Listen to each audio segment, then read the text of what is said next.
আসসালামু আলাইকুম। Good evening everyone. আমার তৃতীয় বর্ষের শিক্ষার্থীরা, আশা করি সবাই আল্লাহর অশেষ রহমতে ভালো আছো এবং যে যেখানেই আছো সুস্থ আছো।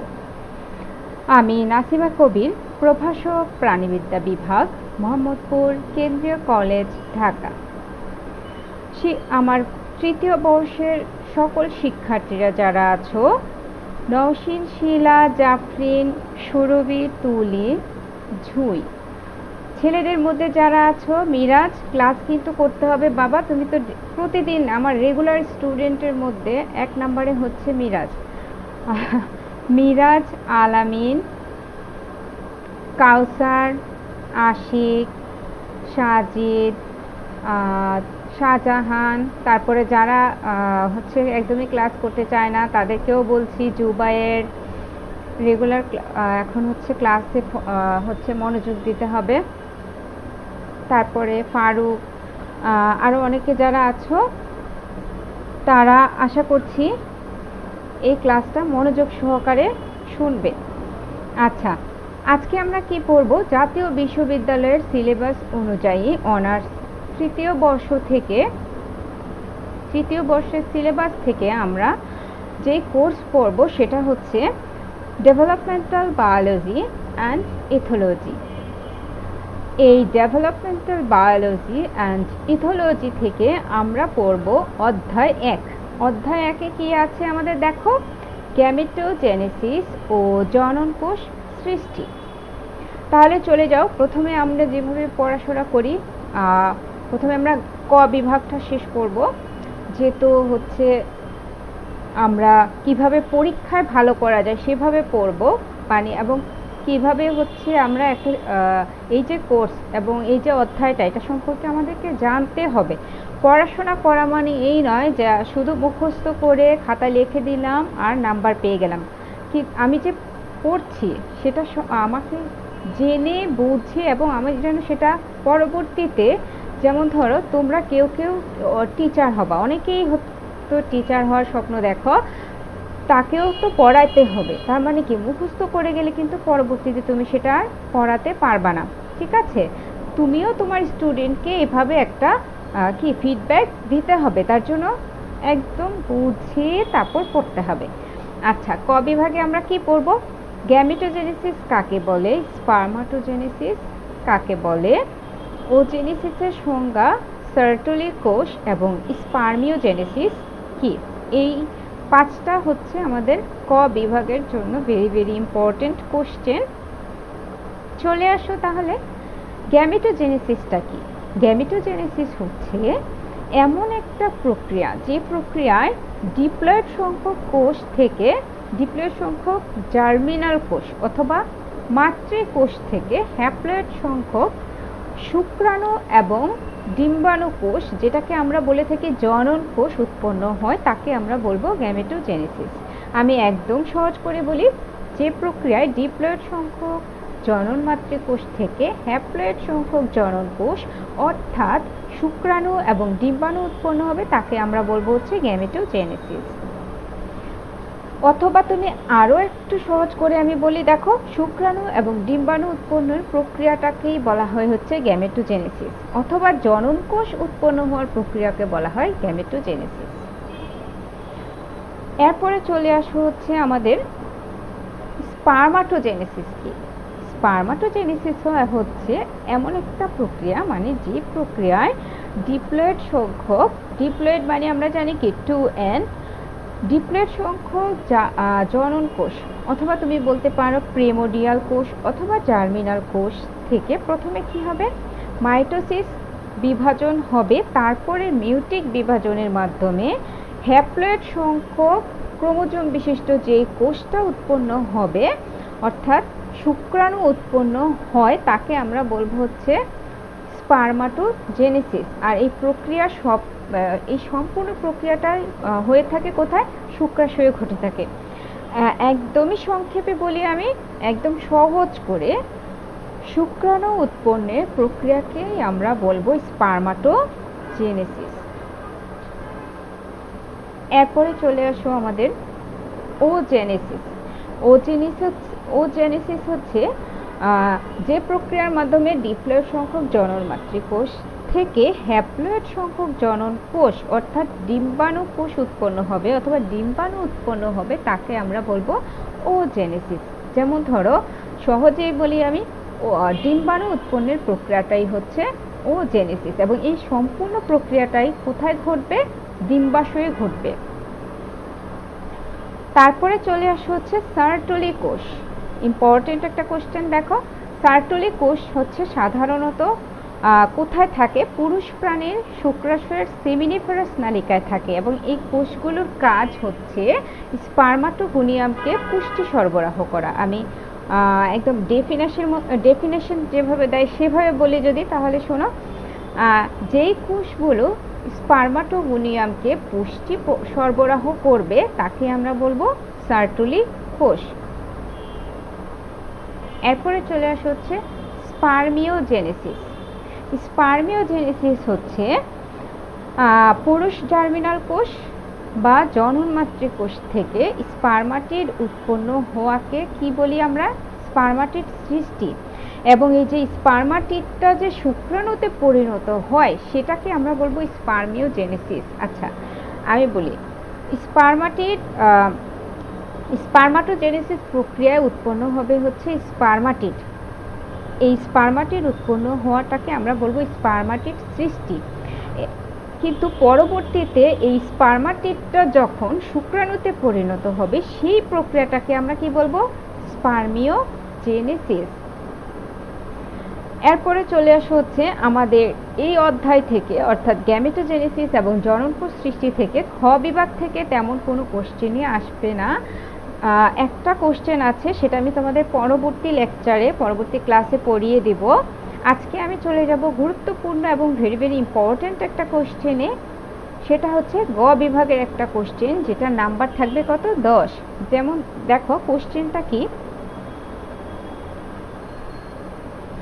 মেরুদণ্ডী প্রাণীতে শুক্রাণু জনন প্রক্রিয়াটি বর্ণনা করো।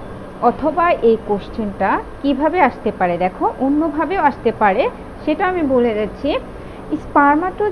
মেরুদণ্ডী প্রাণীতে স্পার্মাটোজেনেসিস প্রক্রিয়াটি বর্ণনা করো। আরও অন্যভাবে আসতে পারে, মেরুদণ্ডী প্রাণীতে শুক্রাণু উৎপন্নের প্রক্রিয়াটা বর্ণনা করো। আচ্ছা, চলে যাও তাহলে অ্যান্সার চলে যাও। স্পার্মিওজেনেসিসকে আমরা প্রধানত ভাগ করব দুইটা ভাগে। এক নম্বরে হচ্ছে স্পার্মাটিড সৃষ্টি, 2 নম্বরে হচ্ছে স্পার্মিওজেনেসিস। একটু আগে আমি যেখানে তোমাদের স্পার্মিওজেনেসিস পড়াতে গিয়ে স্পার্মাটিড সৃষ্টি এবং স্পার্মিওজেনেসিস এই দুইটা টার্মই কিন্তু বলে আসছি। এই হচ্ছে টোটাল আমার স্পার্মাটোজেনেসিস প্রক্রিয়াটা। আমি একটু এই ছবি থেকে একটু বুঝিয়ে দেই। এই প্রক্রিয়াটা সম্পূর্ণ, শুক্রাণু উৎপন্নের প্রক্রিয়াটা সম্পূর্ণ হবে 3টা ধাপে: সংখ্যা বৃদ্ধি পর্যায়, বৃদ্ধি পর্যায় এবং পূর্ণতা পর্যায়। সংখ্যা বৃদ্ধি পর্যায়ে কি হবে দেখো, প্রথমে জনন মাতৃকোষ আমরা কি নিব? জানি আমরা জনন মাতৃকোষটা সাধারণত ডিপ্লয়েড।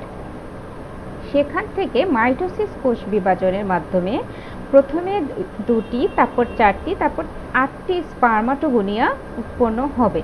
এই স্পার্মাটোগোনিয়াটা বৃদ্ধি পেয়ে আবার কি হবে? প্রাইমারি স্পার্মাটোসাইট উৎপন্ন করবে। এই প্রাইমারি স্পার্মাটোসাইট থেকে পূর্ণতা পর্যায়ে মিওসিস বিভাজনের মাধ্যমে প্রথমে হবে সেকেন্ডারি স্পার্মাটোসাইট, আর এই সেকেন্ডারি স্পার্মাটোসাইট থেকে হবে স্পার্মাটিড, আর এই স্পার্মাটিড থেকে কি হবে? স্পার্মাটোজোয়া বা শুক্রাণু, অর্থাৎ 4টা শুক্রাণু উৎপন্ন হবে।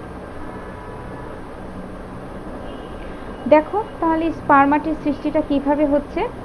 এই স্পার্মাটিড সৃষ্টিটা হওয়ার জন্য আরও কতগুলো ধাপ, যেটা আমি বলে আসলাম, সংখ্যা বৃদ্ধি পর্যায় এবং পূর্ণতা পর্যায়। সংখ্যা বৃদ্ধি পর্যায়ে কি হবে? আমি যেটা বললাম, মাইটোসিস কোষ বিভাজনের মাধ্যমে ডিপ্লয়েড ক্রোমোজোম বিশিষ্ট কোষটা কি করবে? স্পার্মাটোগোনিয়া উৎপন্ন করবে। তারপরে এই স্পার্মাটোগোনিয়াগুলো কি করবে, বিপুল পরিমাণ পুষ্টি এবং ক্রোমাটিন পদার্থ ওরা সঞ্চয় করবে, সঞ্চয় করে বৃদ্ধি পাবে, মানে আকারে বৃদ্ধি পাবে। সেই কোষটাকে আমরা কি বললাম, স্পার্মাটোসাইট।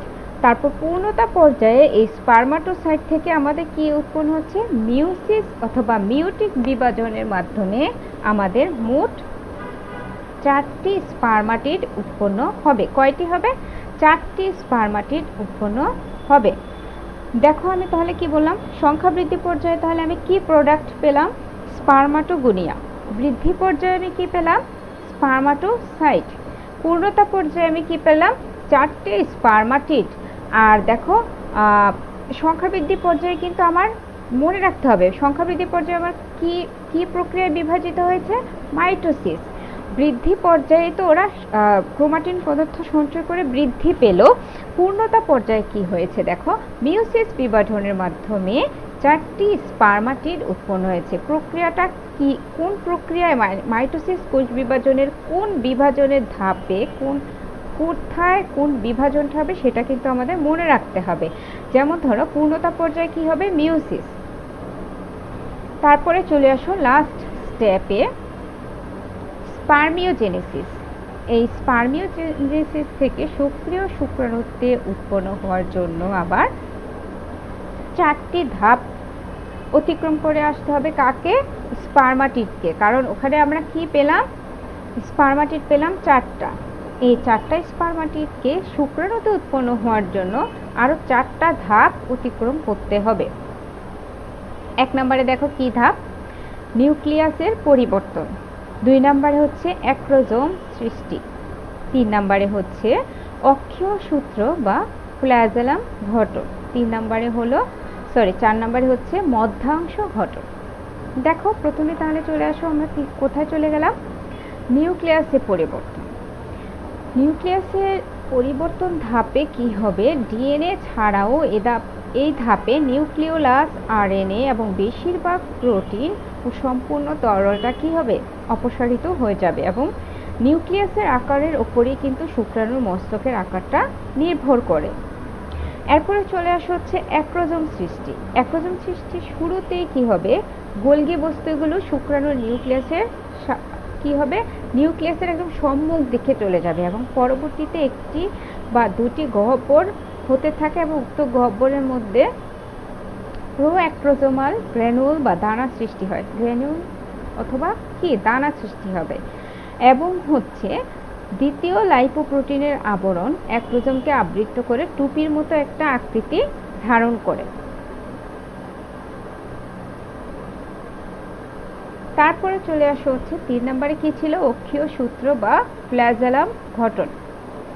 মানে হচ্ছে যে শুক্রাণুর লম্বা যে বডিটা সেটাকে বলা হয় অক্ষীয় সূত্র বা ফ্ল্যাজেলাম, মানে লম্বার যে সাইজটা সেটা। দেখো অক্ষীয় সূত্র বা ফ্ল্যাজেলাম গঠন ধাপে সেন্ট্রিওল 2 ভাগে ভাগ হয়ে যাবে এবং নিউক্লিয়াসের পশ্চাতে পরপর সজ্জিত হবে। সেন্ট্রিওল দুটো কি হবে, নিউক্লিয়াসটার পরে 2টা পাশাপাশি সজ্জিত হবে, পরপর সজ্জিত হবে। এবং যেহেতু 2টা সেন্ট্রিওল, কাছের সেন্ট্রিওলটাকে আমরা বলবো নিকটবর্তী সেন্ট্রিওল এবং দূরেরটাকে হচ্ছে দূরবর্তী সেন্ট্রিওল। আর এই দূরবর্তী সেন্ট্রিওলের কাজ হলো সে শুক্রাণুর লেজের অক্ষীয় সূত্র বা ফ্ল্যাজেলাম তৈরি করে।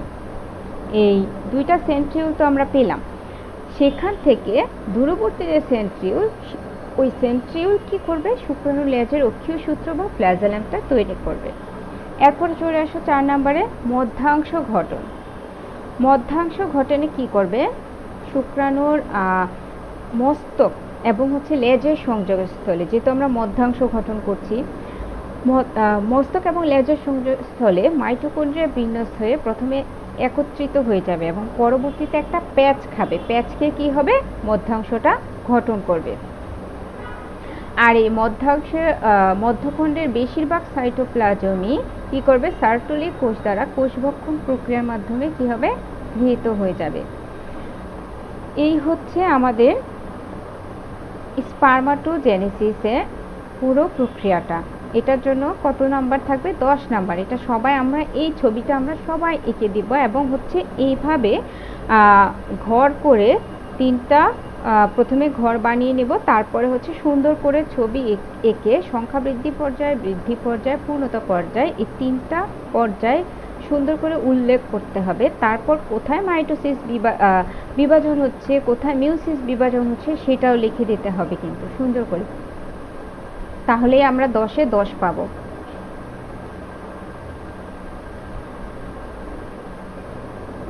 এই হচ্ছে আমার আজকের ক্লাস। পরবর্তী ক্লাসে আমরা পড়ব ওজেনেসিস প্রক্রিয়াটি, অর্থাৎ ডিম্বাণু উৎপন্নের প্রক্রিয়া আমরা নেক্সট ক্লাসে পড়ব। তারপরে আরও একটা কোশ্চেন আমরা পড়ব খ বিভাগ থেকে, জাস্ট একটা, গ্যামেটোজেনেসিস প্রক্রিয়াটার গুরুত্ব। তো আমার তৃতীয় বর্ষের সকল প্রিয় শিক্ষার্থীরা ভালো থাকবে এবং সচেতন থাকবে। করোনা ভাইরাসে আতঙ্কিত হবে না, সচেতনতাই পারবে আমাদেরকে এই ভাইরাসের থেকে রক্ষা করতে, এবং কি আল্লাহর কাছে প্রার্থনাও করতে হবে। সবাই আমার জন্য দোয়া করবে এবং ভালো থাকবে। আল্লাহ হাফেজ।